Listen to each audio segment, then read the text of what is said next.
안녕하세요. 버티고 버티면 좋은 날이 찾아오겠다 생각했는데 결국 이혼을 하게 되었습니다.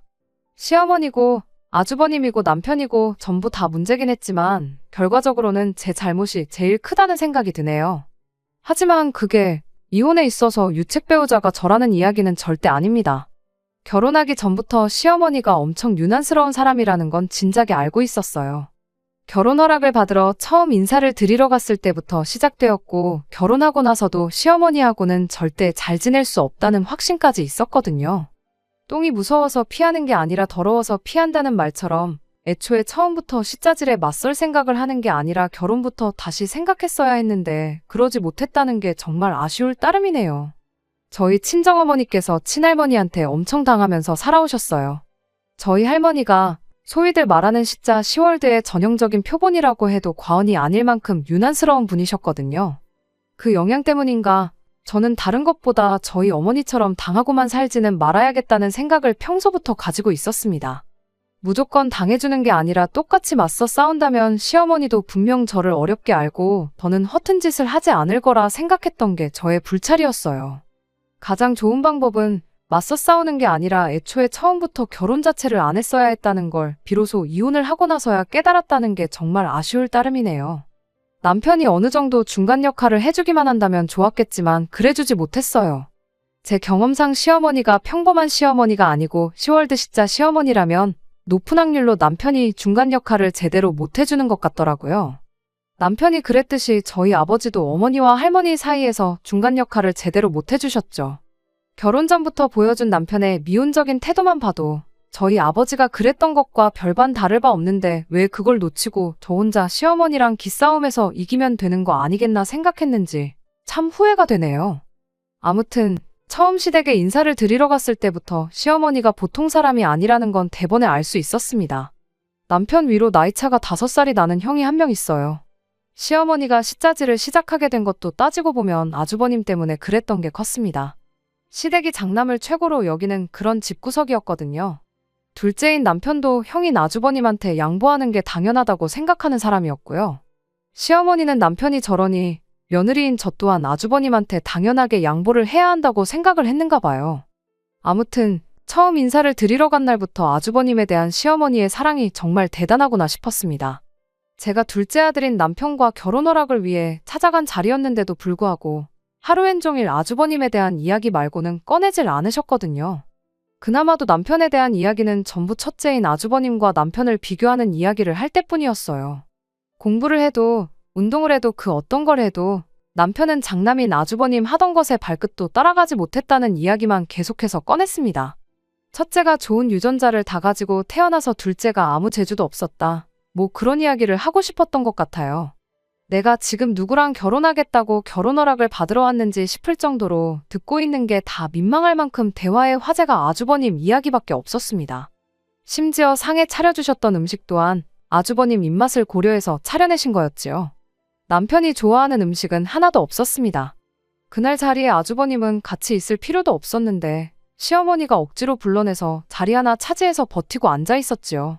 그 와중에도 어머님은 저희랑 이야기하는 건 뒷전이고 아주버님 밥 먹는데 팔이 안 닿을까봐 멀리 있는 반찬들 집어주면서 밥그릇 위에 올려주고 계셨죠. 이것도 먹어봐라, 저것도 먹어봐라. 거의 수발을 들고 있다고 해도 무방할 만큼 아주버님 챙기는데 여념이 없었습니다. 이미 정이 떨어질 만큼 떨어져서 이혼해버린 마당에 이런 이야기를 꺼내는 게 맞는가 싶지만 그래도 객관적으로 봤을 때 남편이 아주버님보다 못한 게 하나도 없었거든요. 직업이면 직업, 벌이면 벌이. 외모 또한 남편이 아주버님에 비해 떨어지는 게 하나도 없었어요. 왕년에야 아주버님이 남편보다 모든 걸 다 잘했다지만 과거에 사는 것도 아닌데 지금이 중요하지 옛날에 뭘 얼마나 잘했던 게 중요한 게 아니잖아요. 의미도 없는 비교질에 내가 여기 뭐하러 온 건가 싶고 그게 멈추지 않고 계속되니 내 남편 될 사람을 모질이처럼 말하고 있는 시어머니가 그렇게 꼴불견일 수가 없었습니다. 그래서 듣다 못해 제가 한마디를 했죠. 제가 볼 때도 아주버님이 어디 가서 그렇게 빠지는 사람이 아닌 것 같은데 왜 아직도 장가도 못 가고 독립도 못해서 어머님 밑에서 살고 있는지 모르겠다고요. 동생은 이렇게 결혼할 사람 데리고 와서 집에 인사도 시키고 그러는데 아주버님은 뭐가 문제라서 모자란 동생도 해내는 걸 못해가지고 이러고 계시는지 참 궁금하다고 엄청 빈정거리면서 한마디 했습니다. 아무리 눈치가 없는 사람일지라도 제가 무슨 의도로 저런 말을 했는지 대번에 그 이유를 알아차릴 만큼 노골적으로 빈정거렸다 보니 아주버님 표정만 봐도 기분이 많이 상했다는 걸 알 수 있었어요. 어머님은 아주버님 반찬 챙겨준다고 내 말을 못 들은 건지 아주버님 기분 살피느라 대답을 피하는 듯 보였는데 아주버님은 저 때문에 자리가 불편해졌는지 혼자서 깨작거리기만 하다가 배불러서 그만 먹어야겠다 말하더니 귀한 몸을 이끌고 혼자 방으로 들어가더라고요. 이제 당사자도 없으니 쓸데없이 아주버님 자랑은 그만 듣겠구나 싶었는데 그 와중에 시어머니가 아주버님 좋아하는 반찬들은 남겨놓아야 한다며 한참 저희 밥 먹고 있는데도 메인 반찬이라고 할 수 있는 것들부터 치워대기 바빴습니다. 막상 아주버님 먹인다는 음식들을 빼고 나니까 집에서 대충 밥 먹을 때 차려놓은 밥상 마냥 풀떼기에 마른 반찬밖에 남아있질 않았어요. 어차피 어머님 반찬 솜씨 평가하겠다고 갔던 자리가 아니고 음식도 제 입맛에는 그다지 맞지 않았으니 반찬 몇 개 치워버린 게 대수는 아니었습니다. 그렇게 식사가 끝났는데 아주버님이 자리에 없는데도 불구하고 시어머니는 장남자랑에 여념이 없었어요. 지금은 살이 조금 쪄서 그렇지 어릴 때는 연예인 누구랑 판박이었네 하면서 동네에 아주버님 좋다고 쫓아다니던 여자들이 한두 명이 아니었다고 하질 않나? 공부도 곧잘 했어서 선생님들한테 칭찬도 자자했다질 않나? 알고 싶지도 않았고 알 필요도 없는 이야기만 계속해서 늘어놓기 시작했어요. 관심도 없는 아주버님 이야기에 맞장구를 쳐주는 것부터가 고역이었죠. 그때 당시가 아무래도 제가 남편과는 가장 사이가 좋을 때였다 보니 더더욱이 남편은 눈길도 안 주고 아주버님만 우쭈쭈 해주고 있는 시어머니한테 그렇게 기분이 나쁠 수가 없었어요. 저희랑 전혀 상관없는 제3자가 들으면 제가 남편이랑 결혼하는 게 아니라 첫째랑 결혼하는 줄 알겠더라니까요.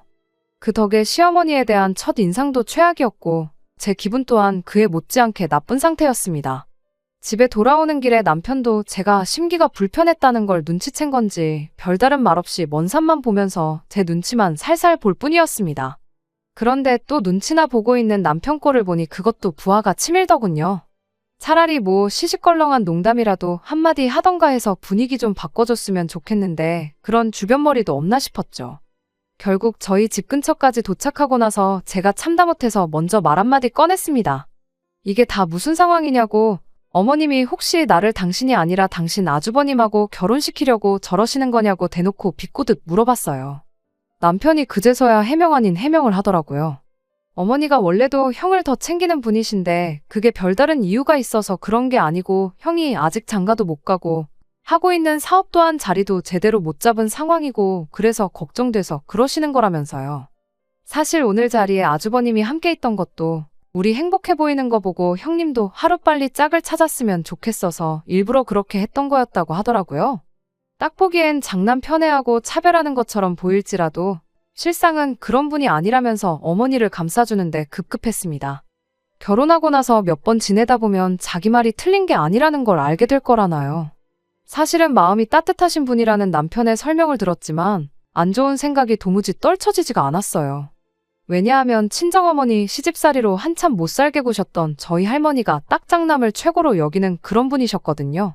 저희 아버지도 집안에서 둘째 아들이셨는데 장남도 아닌 아버지가 할머니를 모시고 살게 된 데에는 할머니의 유별난 장남 사랑이 컸습니다. 장남이 불편해한다는 얼토당토하는 이유로 합가를 저희 집에 하셨던 거였어요. 그 과정에서 친정어머니랑 아버지께서 약간의 마찰이 있었어요. 집안 지원은 장남이 홀랑 받아갔는데 시어머니 모시는 것도 장남이 해야 되는 거 아니냐던 어머니와 그래도 어머니 뜻이 그런데 어떻게 싫다고 하느냐고 억지로 할머니를 모셔온 저희 아버지가 입장 차이가 있었다는 걸 할머니가 알게 되셨던 거죠. 그러면서 친정어머니를 향한 할머니의 혹독한 시집살이가 시작되었던 거고요. 그런데 지금 딱 꼴을 보아하니 암만 할머니 세대랑 시어머니 세대가 다르다고 한들 똑같은 일이 저한테 일어나지 않으리란 법이 없겠다 싶었습니다. 하지만 남편은 절대로 시어머니를 모시고 살 일은 없을 테니 걱정 말라고 확실하게 못을 박았어요. 제 앞에서 그렇게 확신에 차서 말하던 것처럼 어머님 앞에서도 한마디 할 줄 아는 사람이었으면 참 좋겠다 싶었습니다. 아무튼 남편이 어머님 모시고 살 일은 죽어도 없다고 너무 확신에 차서 말을 했다 보니 저도 믿는 것 말고는 할 수 있는 게 아무것도 없었어요. 시대가 바뀐 만큼 저희 할머니가 친정어머니한테 하셨던 만큼은 아니겠거니 싶었고 시댁과는 그냥 1년에 명절이나 생신 같은 굵직굵직한 날에만 그렇게 딱 1년에 4~5번 정도만 얼굴 보고 지내면 별 문제 없을 거라고 너무 쉽게 생각했습니다. 아무튼 그렇게 저희는 본격적으로 결혼 준비를 시작하게 되었습니다. 상견례까지 다 끝난 상황이었는데 결혼식 날짜를 잡는데 시댁이랑 저희 집이랑 의견 충돌이 조금 있었어요. 당시 코로나가 한참이던 때라 하객 수가 100명이 넘으면 안 되는 상황이었거든요. 저희 집은 50명이든 100명이든 뭐가 문제냐고, 언제 끝날지도 모르는 상황이고 앞으로 몇 년이나 이렇게 살아야 할지도 모르는데 하루라도 빨리 식을 올리는 게 맞다는 의견이었고, 시댁에서는 그렇게 하면 결혼 비용 본전도 못 찾는다고, 못해도 양가 합쳐서 500명 정도 부를 수 있을 때까지 기다려야 한다는 의견이었습니다. 알고 보니 시댁에서 저희한테 2천 정도 지원해주겠다던 돈이 있었는데 축의금 들어올 걸 감안해서 주기로 했던 거였어요. 시댁이 아들 장가 가는데 돈 한 푼 못 보태줄 만큼 상황이 어려웠던 게 아니었는데 그 돈은 물어보나 마나 언제 결혼할지도 모를 아주버님을 위해 쓸 수가 없는 돈이었고 그나마 축의금 들어온 거라도 저희한테 줄 테니 감지덕지 하라는 소리였던 겁니다. 그래서 그냥 그 돈 안 받겠다 하고 결혼식 먼저 올리기로 했습니다. 막상 그렇게 식을 올리니 결혼식에 참석을 안 했어도 계좌이체로 들어온 축의금이 상당했어요. 저희 집에 제 지인들부터 시작해 부모님 지인들까지 들어온 게 합쳐서 3천이 넘었는데 시댁에도 비슷하게 들어왔었을 거라 생각됩니다. 애초에 하객 500명을 부를 수 있을 때까지 기다리자던 게 있으니 그 이상이 될 수도 있었겠지요. 남편이 다른 건 몰라도 자기 지인들이나 회사 동료들한테 들어온 축의금은 받아갈 수 있겠냐고 물어봤는데 대차게 거절당했어요. 아주버님 사업하는데 지원해줄 돈이니까 탐내지 말라면서 딱 잘라 거절했다대요. 저희가 안 받겠다고 했던 거니 딱히 할 말은 없었지만 그래도 자기 앞으로 들어온 축의금까지 전부 다 형한테 주겠다고 하는 시어머니한테 남편 또한 많이 실망한 듯 보였습니다. 결혼하고 처음 몇 달간은 정말 가야 할 일이 아닌 이상 시댁 근처에는 찾아가지도 않았어요. 제가 결혼 전에 생각했던 대로 시댁과 어느 정도 거리를 두고 지내니 남편과 저희 사이는 더할 나위 없이 좋았습니다. 그때까지만 해도 시댁 때문에 저희가 이혼을 하게 될 것이라고는 생각조차 하지 못했지요. 코로나가 끝날 기미를 보이지 않고 저희 회사에서 확진자가 속출하기 시작하면서 몇몇 부서가 재택근무를 하게 되었습니다. 거기에는 저도 포함이 되어 있었고요. 재택근무 해보신 분들은 아시겠지만 집이라고 해서 일이 더 편하고 그런 것만은 아니었어요. 집에서 일하는 만큼 출퇴근하는데 고생할 필요가 없어진 것 정도 말고는 일하는 건 똑같았으니까요. 그런데 시어머니는 제가 집에서 일하게 된 걸 가지고 제가 무슨 실직이라도 한 것처럼 받아들이셨나 보더라고요.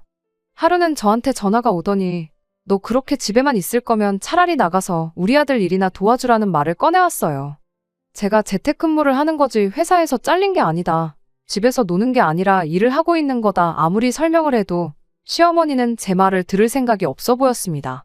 집에서 일하나 아주버님 업장에 가서 일하나 뭐가 다르냐고요.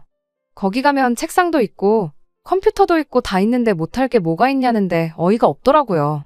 제가 해야 할 일이 있는데 아주버님 일을 어떻게 도와주겠냐. 그렇게 했다가 저 회사에서 잘리거든 어머님이 책임지실 거냐고 따졌더니 회사에서 너한테 사무실 나오지 말고 집에서 일하라고 한 게 이미 잘린 거나 마찬가지 아니냐입니다.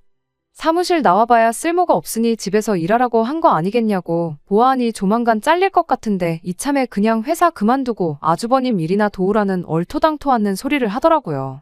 말도 안 되는 소리 계속 듣고 있기도 상대해주고 있기도 뭐해서 시어머니한테 한마디 했어요. 지금 저 아주버님 회사에 취직시켜주시는 거냐고. 그럼 지금 회사에서 받는 것보다 월급 더 잘 쳐주고 회사에서 해주는 만큼 복지를 약속해주면 당장 내일 회사에 사표 내고 아주버님 하는 일을 돕겠다고 했습니다. 그랬더니 월급은 무슨 월급이냐고. 가족 좋은 게 뭐냐. 가족끼리 서로 잘 되게 도와주는 거지. 시작도 하기 전에 돈부터 뜯어낼 생각을 하고 있냐면서 짜증을 내더라고요. 모르긴 몰라도 월급을 주기는커녕 그냥 땡전 한 푼 안 주고 부려먹을 심산이었다는 걸 대번에 알 수 있었어요. 어머님은 가족끼리 서로 잘 되는 걸 바래서 남편 앞으로 들어온 축의금까지 전부 아주버님한테 퍼주신 거냐고. 애초에 가족들이 다 같이 잘 되는 게 아니라 아주버님만 잘 되기를 바라시는 것 같은데 저는 우리가 잘 되는 게 중요하지 아주버님이 잘 되건 말건 신경 안 쓴다고요. 어차피 지금 회사보다 더 쳐주면 아주버님 밑에서 일하겠다고 했던 것도 그냥 했던 소리라고. 지금 제가 받는 것보다 2배, 3배가 넘는 월급을 준다고 해도 아주버님 일을 도울 생각 없으니 자꾸 가서 도와주란 소리 좀 그만하시라고 했습니다. 얼마나 잘난 사업을 하는지는 모르겠는데 줄 능력이 없는 것도 알고 여지껏 자리도 못 잡아서 직원 하나 못 쓰고 아주버님 혼자 하고 있는 것만 봐도 가망이 없어 보인다고. 어머님이 진정 가족이 잘 되기를 바라시는 분이라면 되지도 않는 장남 사업에 둘째 아들 축의금까지 퍼다 주면서 진작에 문 닫을 사업 하루하루 더 연명시켜주는 게 아니라 아주버님 사업 이끌어갈 깜냥 없는 거 인정하시고 더 늦기 전에 어디 취직이라도 시키던지 기술이라도 가르치시라고 했어요. 이제 아주버님도 나이가 있는데 이력서에 적을 경력이라고는 되지도 않는 사업 붙들고 있다가 말아먹은 거 하나밖에 없지 않겠냐고. 어떤 회사에서 그런 사람을 뽑아서 쓰겠냐. 어머님이 사장이면 아주버님 뽑아서 쓰시겠냐 한마디 했더니 시어머니가 개거품을 무는 소리가 전화기 너머로까지 들리더라고요. 물론 며느리 입장에서 시어머니한테 저런 식으로 말을 한 게 잘한 일이라고 할 수는 없지만 말씀드렸다시피 저는 저희 어머니처럼 당하고만 살 생각은 추호도 없었고 따지고 보면 결혼 시작하자마자부터 저희들 돈을 아주버님한테 퍼준 전력이 있는 거나 마찬가지였으니 이번 기회에 시어머니한테 확실하게 저희가 아주버님 사업 관련해서 땡전 한 푼 내줄 생각 없다는 걸 확실하게 알려주고 선을 긋는 게 좋다고 생각했습니다. 어중간하게 좋게 넘어갔다간 이런 식으로 저까지 아주버님한테 퍼주는 게 당연한 사람처럼 되겠구나 싶었거든요. 물론 시어머니도 성격이 보통이 아니니 제 말을 듣고 가만히 계시지는 않았어요. 원래 아주버님 결혼하기 전에는 둘째인 남편 결혼시킬 생각이 없었는데 아주버님이 마음이 착해서 결혼하는 순서를 양보해준 것도 모르고 떠든다며. 며느리가 이딴 식으로 나올 줄 알았으면 애초에 결혼을 안 시켜줬을 거라 노발대발 하시더라고요. 결국 시어머니하고는 그날 할 말 못할 말 주거니 받거니 하면서 대판 싸우게 되었습니다. 덕분에 한동안 시댁하고는 그 어떤 연락도 없이 지내게 되었지요. 그래도 그전에는 시댁 행사에 무조건 참여했고 이따금씩 그냥도 찾아뵙고 했었는데 이렇게 관계가 엎어진 게 차라리 잘 되었구나 싶었어요. 남편은 시어머니랑 제가 크게 다퉜다는 이야기를 듣고 누구 편을 들어야 할지 몰라 심란해 보였지만 그때까지만 해도 저는 물론이고 남편을 위해서 좋은 결정을 내렸다는 걸 믿어 의심치 않았습니다. 앞으로 남편이 아주버님을 위해 더 이상 양보를 하게 될 일이 없게 된 거 아니냐 그런 생각이었거든요. 그렇게 한동안 시댁과 연락 없이 지내다가 작년 말에 시댁과 다시 연락을 하는 일이 생기게 되었어요. 남편이 저한테 먼저 이제 가족들과 풀 기회가 온 것 같다는 식으로 말을 꺼내왔거든요. 그간 남편이 저한테는 비밀로 하고 저 모르게 시댁과 긴밀하게 연락을 주고받고 있었나 봐요. 다툰 건 시어머니랑 저였고 남편은 제가 시어머니랑 다투는지도 모르고 있었던 상황이었으니 저한테 비밀로 하고 시댁과 연락을 주고받아왔던 게 기분 나쁘긴 했지만 그걸 무조건 잘못했다고 할 수는 없는 노릇이었습니다. 아무리 그래도 거의 1년 반이 넘는 시간 동안 교류 없이 지냈는데 뜬금없이 시댁과 다시 잘 지낼 수 있게 되었다는 게 무슨 뜻이냐고 물어봤어요. 암만 저 몰래 따로 연락을 주고받았다고 한들 아무런 계기도 없이 갑자기 풀자고 나오는 게 의심스러웠거든요. 솔직한 심정으로는 뭔가 저한테 바라는 게 있거나 다른 꿍꿍이 속이 있겠구나 싶었습니다. 그리고 그런 제 예상은 틀리지 않았어요. 갑자기 연락 없이 지내다가 풀자고 한 데에는 다 이유가 있었던 겁니다. 시어머니가 저희 집까지 찾아와 전해준 소식 자체는 정말 믿기 힘들 만큼 놀라운 소식이었어요. 은근 아주버님 사업이 결국 버티고 버티다 망하게 되었다는 이야기를 기대했는데 그게 아니라 그 아주버님이 결혼할 상대가 생겼다는 이야기였습니다. 그간 1년 반이라는 긴 시간이 흘렀지만 아주버님이 하는 사업이 1년 사이에 제대로 돌아갈 리는 없었습니다. 시어머니랑 투닥거리할 때 했던 말들이 그냥 나온 소리가 아니고 실제로 저희 결혼 이야기 오갈 때부터 한 달 한 달 월세는 어디서 나와서 내고 있나 궁금증이 생길 만큼 아주버님이 사업으로 내는 수입이 전무한 상태나 다름없었거든요. 그리고 그 상황을 반전시킬 만큼 아주버님이 사업 수완이 뛰어나다거나 능력이 있지도 않았어요. 사업이 똑바로 안 굴러가는 스트레스를 먹는 걸로 풀어서 살도 뒤룩뒤룩 쪄서 외모도 볼품없었는데 쥐뿔도 없는 아주버님의 어디 뭐를 보고 결혼을 하기로 결심을 했다는 건지. 얼굴도 못 본 사람이지만 아무리 집신도 짝이 있다는 이야기가 있지만 세상에 그 여자는 전생에 대체 무슨 죄를 지었길래 아주버님과 결혼을 할 생각을 갖게 되었는지 싶었습니다. 이제 장남도 가정을 꾸리고 살게 되었으니 이제 다시 한 가족으로 화목하게 잘 지내보자. 뭐 그런 취지로 연락을 다시 해왔던 거라면 제가 묻고 따지고 할 것도 없이 그간 악감정은 잊고 잘 지내보자고 나왔을 텐데. 실은 시어머니가 아주버님의 결혼 소식만 전해주러 온 게 아니고 제 예상대로 다른 이유가 있었던 게 문제였어요. 저 혼자 생각하기를 아주버님이 결혼하니까 뭐 축의금 주는 셈 치고 신혼집에 냉장고 온도를 생각했는데 시어머니가 저희한테 원하는 건 그 정도 수준이 아니었습니다. 대뜸 저희한테 꺼낸 소리가 아주버님을 위해 집을 좀 비워줄 수 있냐는 소리였거든요. 생각지도 못한 질문에 제가 혹시 뭘 잘못 들은 건가 싶어서 시어머니한테 한 번 더 물어봤는데 애석하게도 제가 잘못 들은 게 아니라 제대로 들은 거였어요.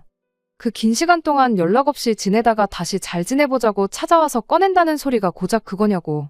어머님이나 아주버님이 저희가 집을 장만하는데 땡전 한 푼 보태준 거나 있으시냐. 왜 갑자기 찾아와서 집을 비우라 마라 하시는 거냐 대번에 따져 물었습니다. 시어머니는 저한테 저 급한 성질머리는 여전히 못 고쳤다면서 한국말은 끝까지 들어봐야 하는 거 모르냐 한마디를 하고는 자초지종을 늘어놓기 시작했습니다. 난데없이 집을 비워달라고 하는 이유가 뭔가 했더니 아주버님 결혼하고 직접적인 연관이 있기는 했어요. 그 여자한테 어떤 걸 보여주고 무슨 사탕 빨림을 했길래 넘어갔는지는 모르겠는데 그쪽에선 아주버님을 아주 잘 나가는 사업가로 알고 있었나 보더라고요. 아주버님이 말주변도 딱히 없는 사람이라 조금만 이야기 나눠봐도 미천이 다 드러날 텐데 당장 인터넷에 아주버님 회사 이름만 검색해봐도 별 볼 일 없는 회사라는 거 대번에 알 텐데 얼마나 순진한 사람이길래 그걸 곧이곧대로 다 믿어줬나 싶었습니다. 아무튼 아주버님이 잘 나가는 사업가인데 막상 엄마 집에 얹혀 산다고 하기가 조금 그랬나 봐요. 그래서 아주버님 명의로 집이 있기는 한데 동생네, 그러니까 저희가 결혼을 자기보다 먼저 하게 되면서 동생을 위해 그 집에 저희들을 살게 도와줬다고 했다는 겁니다. 아주버님이 훗날 결혼하거든 저희는 집을 비워주기로 이야기가 다 되어 있는 상태라고요. 그러니까 일단 나중에라도 그 여자랑 저희가 만나게 된다면 우리가 아주버님 명의 집에 얹혀 살면서 신세 지고 있다는 식으로 입을 맞춰주고 둘이 결혼식을 올리게 되면 한동안 두 사람이 지낼 수 있게 저희 집을 비워달라는 소리였어요. 저희가 장만해놓은 가정가구 같은 살림살이들도 다 아주버님 돈으로 산 거고 그 여자한테는 다 준비되어 있으니 몸만 오면 된다는 식으로 말을 했다고 하는 거예요. 얼굴 한번 못 본 그 여자도 문제지만 아주버님이 저희 집을 자기 집이라고 하면서 저희가 피땀 흘려 모은 돈으로 장만한 살림살이들 쓰고 있는 생각을 하니 온몸에 소름이 다 돋더라고요. 어디 그게 가정가구 뿐이겠나요? 당장 내 침대에서 누군지도 모르는 사람이랑 그렇게 싫어하는 아주버님이 누워 잔다는 생각만 해도 구역질이 날 정도였어요. 얼토당토하는 자초지종을 설명하고 있는 시어머니한테 더 들을 것도 없으니 그만 말하셔도 된다고 집을 비워줄 생각은 추호도 없으니 그렇게 아시라고 딱 잘라 거절을 했습니다. 집을 비워줄 거면 어머님 댁을 비워주시면 되는 거 아니냐고 보아하니 저희랑 다시 잘 지내고 싶어서 연락한 게 아니신 것 같은데 억지로 저희들 비위짝 맞춰가면서 집을 비워달라 하실 필요나 있냐고 되물었죠.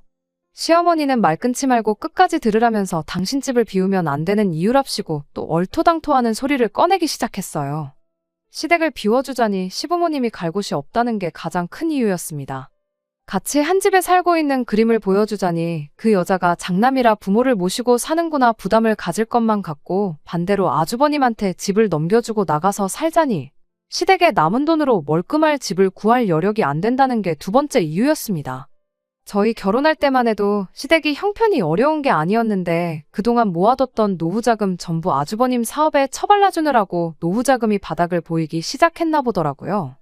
그 돈으로 집을 구해봐야 허름한 반지 하나 단칸방 정도밖에 못 구할 것 같은데 그러면 또 잘나가는 사업가라고 말한 거랑 모순이 되지 않겠냐고. 그리고 시부모가 가난한 걸 알게 되면 결혼 후에 언젠간 모시고 살게 되지는 않을까 하는 부담감이 생기지 않겠냐는 겁니다. 거기에 저희가 결혼한 지 몇 년이나 지난 것도 아니고 가정가구도 그나마 최신 가정가구들을 쓰고 있는데 억지로 시댁을 아주버님 집으로 꾸며준다고 한들 도배장판하고 가정가구 바꿔가며 새로 꾸미는 것보다 비용적인 측면에서 훨씬 경제적이지 않겠냐는 거예요. 그 말을 듣고 있자니 저도 모르게 온몸에 소름이 쫙 돋았어요. 어디서 많이 들은 레파토리였는데 곰곰이 생각해보니 저희 할머니가 장남 눈치 보인다고 둘째인 저희 아버지한테 당신 좀 모시고 살라고 했던 거랑 거의 똑같은 상황이구나 싶었습니다. 이대로 저희 집을 안 내주면 어떻게든 시댁을 아주버님 집으로 꾸며주고 허름한 단칸방을 구하는 게 아니라 아예 우리 집에 짐 싸들고 찾아올 수도 있겠구나 그 생각을 하니까 온몸에 소름이 다 돋았어요. 시어머니 꼴을 보아하니 제 입에서 아주버님을 위해 내 집을 양보해주겠다는 말이 나오기 전까지는 돌아갈 생각이 없어 보여서 시어머니한테 단호하게 절대로 그럴 일은 없을 테니 꿈깨시라고 한마디 했어요. 그런 말도 안 되는 사기 결혼에 가담할 생각은 추호도 없다고요. 어차피 그 여자도 사기 결혼 당했다는 거 눈치채는 건 시간 문제일 텐데 그렇게 장가 보내봐야 결혼하자마자 이혼남 만드는 거랑 뭐가 다르겠냐고 단호하게 시어머니 제안을 거절했어요.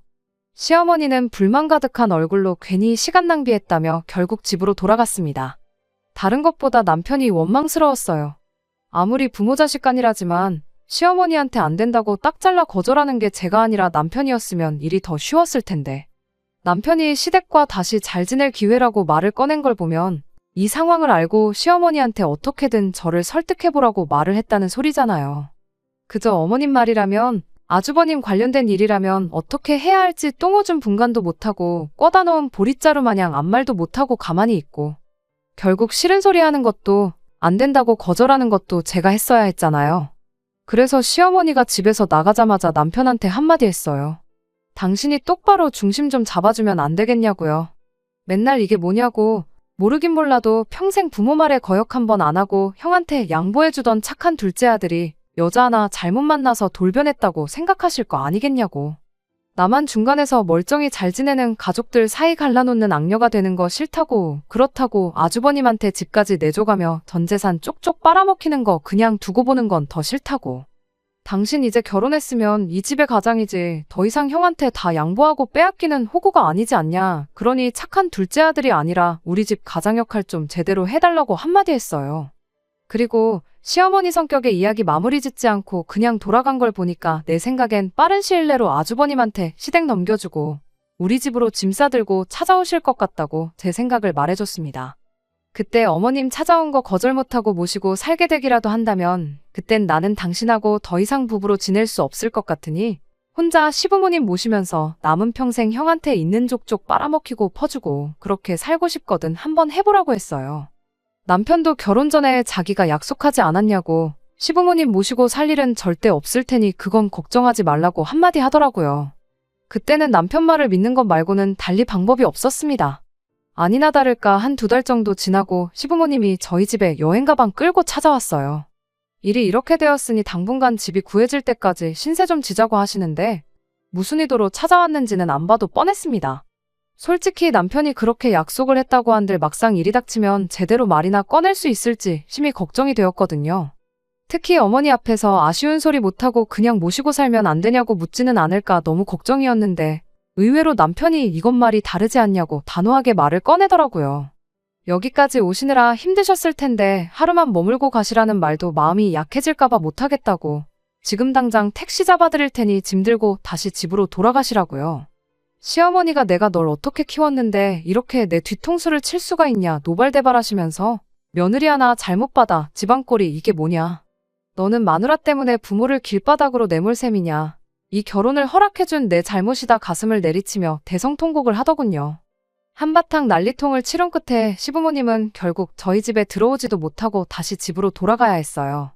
시부모님이 그렇게 돌아가시니 남편도 그 상황이 답답했는지 현관문 쪽을 멍하니 바라만 보면서 눈물까지 흘리더라고요. 누구라도 부모님하고 그렇게 싸우면 억울해서라도 눈물이 났을 거라 생각했고 단호하게 저와의 약속을 지켜준 남편에게 미안하고 고마운 느낌이 동시에 들었습니다. 시부모님이 정말 노숙을 하기로 한 건지 그 길로 다시 집으로 돌아갔는지 알 길이 없었어요. 어머님 성격상 아주버님을 위해서라면 정말 길바닥 신세를 감내하실 수도 있겠구나 싶었거든요. 남편이 그날 저녁에 아주버님한테 몰래 전화를 해보니 아주버님이 네가 어떻게 그럴 수 있냐고 불같이 화를 냈는데 자초지종을 알고 있는 꼴을 보아하니 시부모님이 그냥 집으로 돌아오신 것 같아 보여서 일단 안심을 했습니다. 아무튼 이번엔 남편까지 나서서 시부모님 문전박대하고 저녁엔 아주버님하고 전화로 한바탕 했다 보니 이제는 정말 시댁과 완전히 연을 끊고 지내게 되었어요. 남편이 그 뒤로 시댁에 몇 번 연락을 해봤지만 시부모님도 아주버님도 대놓고 남편의 연락을 피했고 그렇게 저희는 시댁하고 완전히 연을 끊고 지내게 되었습니다. 그렇게 거의 반년을 더 시댁과 연락 없이 지내고 있었는데 얼마 전 일로 결국 저는 남편과 이혼을 결심하게 되었네요. 얼마 전 남편이 난데없이 저한테 이제 시댁하고 다시 사이좋게 지내면 안 되겠냐고 말을 꺼내왔어요. 그런데 그 말이 그렇게 서운하게 들릴 수가 없더라고요. 남편 또한 시댁하고 등지고 살게 된 게 마치 저 때문이라고 생각하는 것처럼 보였거든요. 처음부터 당신이 중간 역할 잘해줬으면 생기지도 않았을 일 아니겠냐고요. 아무튼 아주버님한테 우리 집을 내줄 생각은 추호도 없고 시어머니 집을 아주버님한테 넘겨주고 두 분을 우리 집에 모실 생각 또한 눈꼽만치도 없다고. 그리고 나는 여태껏 그래왔던 것처럼 살가운 며느리 노릇은 못하겠으니 나까지 다시 잘 지내게 할 생각은 하지 말라고 했습니다. 그리고 저 것만 지켜준다면 당신이 다시 시부모님과 가깝게 지내든 말든 상관 안 할 테니 알아서 하라고 했어요. 남편은 적당히 듣고 싶은 대답을 들은 건지 알겠다고 대답을 했습니다. 그리고 며칠 동안 저한테 몇 번이고 다시 확인을 받으려는 듯 똑같은 질문을 계속해서 물어왔어요. 정말 우리 집 형님한테 양보 안 하고 어머니 아버지 모시고 살지만 않으면 되는 거냐고요. 저도 반쯤 포기한 상태라 남편이 왜 그런 식으로 재차 확인을 하는지에 대해서는 아무 의심을 하지 않고 그러라고 하지 않았느냐고 대답하고 말았거든요. 그런데 남편이 정말 생각지도 못한 깜짝 선물을 들고 왔네요. 일 끝나고 집에 왔더니 문 앞에 커다란 가방이 2개가 놓여 있었어요. 이 인간이 시어머니 모실 생각 없다고 했던 말을 귓등으로 들었나 싶어서 집에 들어갔더니 시부모님이 아니라 아주버님이 와 있더군요. 도무지 감이 잡히질 않아서 남편한테 이게 무슨 상황이냐 따졌더니 글쎄 한다는 말이 아주버님을 우리 집에 같이 살게 하기로 했다는 겁니다. 그러면서 이러면 시어머니 모시고 사는 것도 아니고 시어머니 집을 아주버님한테 물려주는 것도 아니니 아무런 문제가 없지 않냐면서 저보고 뱉은 말을 지키라더라고요. 무슨 상황인가 했더니 결국 미천이 다 드러나서 아주버님 결혼이 파토가 났답니다. 아주버님이 그 여자한테 얼마나 진심이었는지 그 뒤부터 매일같이 술을 달고 살았다네요. 나중에 가선 아주버님 사업에 묶여있는 돈까지 꺼내가면서 술을 마셨대요. 술을 마실 거면 그냥 집에서 막걸리나 한 병씩 마시면 되는 거지. 꼴에 그 여자 한번 잊어보겠다고 아가씨들 오는 술집을 쏘다니면서 빚까지 내가며 술을 마셨답니다. 결국 아주버님 사업은 망하게 되었고 자포자기한 아주버님이 시부모님 얼마 남지 않은 노후 자금까지 건드려가며 매일같이 술독에 빠져서 살았다네요. 그렇게 귀한 장남이었는데 시부모님도 저런 아주버님이 감당이 안 된 건지 급기야는 아주버님과 더 이상 같이 살 수가 없다고 나왔던 겁니다. 그 과정에서 남편이 저한테 시부모님과 다시 잘 지내자고 설득을 했던 거였고 거기서 제가 시부모님만 안 모시고 살면 문제없다고 한 소리를 가지고 아주버님이 우리 집에 들어와 살기로 하면 제가 아무 말도 안 하고 넘어갈 거라고 생각을 했던 겁니다. 여기까지 버티고 살았으니까 제가 무슨 일이 있어도 자기랑 이혼하지 않을 거라는 확신이라도 있었던 걸까요? 지금 나랑 말장난하자는 것도 아니고 이게 뭐 하는 짓이냐 따졌음에도 남편은 끝까지 가족을 위해서 호구로 살겠다는 그 고집을 꺾지 않았습니다. 이혼 이야기에도 눈 하나 꿈쩍 안 하고 버팅기길래 나까지 호구로 살 생각은 없으니 그렇게 남은 인생 평생 너한테 도움도 안 될 아주버님을 위해 살라마라고 그대로 짐 싸들고 저는 친정으로 향했고요. 현재는 숙녀기간 중입니다. 다음 주면 이 지긋지긋한 결혼 생활의 종지부를 찍게 되네요. 남편이 스스로 호구의 삶을 살겠다고 자처한 상황이다 보니 소송까지 갈 필요는 없어서 이혼 절차 자체는 수월하게 넘어간 편이었어요.